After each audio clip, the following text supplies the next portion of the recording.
Alors bonjour à tous, aujourd'hui nous continuons notre lecture du catéchisme de l'Église catholique au travers du compendium et nous en sommes rendus à la question numéro 446 qui est le commandement de Dieu.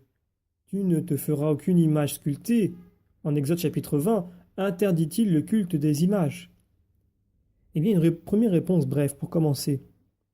Dans l'Ancien Testament, ce commandement interdisait de représenter Dieu absolument transcendant. À partir de l'incarnation du Fils de Dieu, le culte chrétien des images saintes est justifié, comme l'affirme le deuxième concile de Nicée en 787, parce qu'il se fonde sur le mystère du Fils de Dieu fait homme, en qui le Dieu transcendant se rend visible. Il ne s'agit pas d'une adoration de l'image, mais d'une vénération de celui qui est représenté en elle, le Christ, la Vierge, les anges et les saints. Alors, pour étayer ces propos, prenons les paragraphes 2129 à 2132, qui nous disent ceci.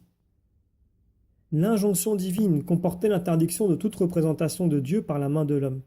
Le Deutéronome explique, puisque vous n'avez vu aucune forme, le jour où le Seigneur à l'Horeb vous a parlé du milieu du feu, n'allez pas vous pervertir et vous faire une image sculptée représentant quoi que ce soit.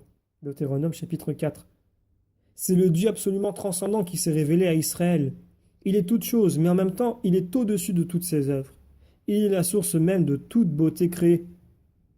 Cependant, dès l'Ancien Testament, Dieu a ordonné ou permis l'institution des images, qui conduiraient symboliquement au salut par le Verbe incarné, ainsi le serpent d'airain, l'arche d'alliance et les chérubins.